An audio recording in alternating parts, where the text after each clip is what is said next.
Oke, sekarang kita akan mempraktikkan operasi perbandingan. Sekarang kita misal punya int x sama dengan 2, int y sama dengan 3. So, coba kita buat di sini x sama dengan y. Dan jawabannya x sama dengan y. Jawabannya adalah false. Kenapa false? Ayo, kenapa false? Jawabannya false karena apakah 2 itu sama dengan 3? Apakah 2 itu sama dengan 3? Enggak, makanya dia false. Tapi kalau kita ceritanya x sama dengan x apakah sama dengan dirinya sendiri?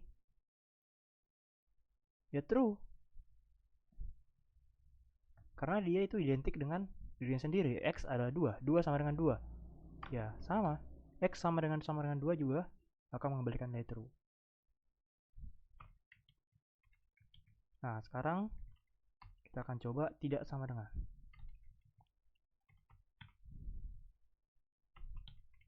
Apakah X tidak sama dengan 2? False. Kenapa malah X tidak sama dengan 2? Karena X itu 2. Apakah 2 tidak sama dengan 2? Ya enggak lah. Ya karena enggak, false. Gitu. Sekarang, kalau kita buat X tidak sama dengan Y, ini tidak sama dengan, maka ini baru true. X tidak sama dengan Y. 2 tidak sama dengan 3. Iya betul, memang 2 kan nggak sama dengan 3. Kemudian, perbandingan lebih besar, X lebih besar dari 2. Ini jawabannya false. Kenapa false? Ya iyalah, X kan nggak lebih besar dari 2. Dia sama dengan 2. Kalau kita buat di sini lebih besar sama dengan, baru kita mendapatkan nilai true. Karena X tidak sama dengan 2 itu, X masih sama dengan 2 dan bisa juga lebih besar. Misalnya ini 10, ini juga akan bernilai true. Ups.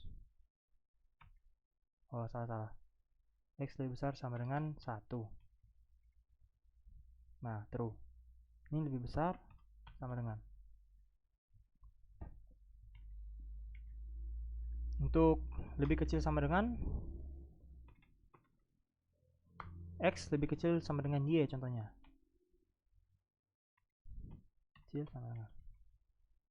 Sini Y. Kita akan punya nilai, ini 1 ya.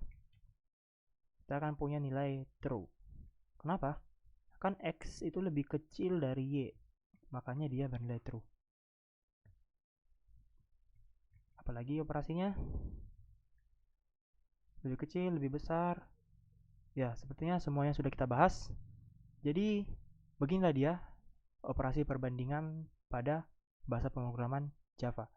Untuk apa ini? Kita harus punya true false ini. Nanti ini kita akan pakai di flow control. Apa itu flow control? Flow control itu adalah ketika kita sudah bermain dengan alur pemrograman. Kalau ini bernilai true, kalau ini terjadi, maka kita akan melakukan action ini. Kalau nilainya di atas, kalau misalnya IPK-nya di atas 3,5, ya udah, berarti kita harus memprint digits nilainya ini cum laude. Nah, kira-kira seperti itulah dia.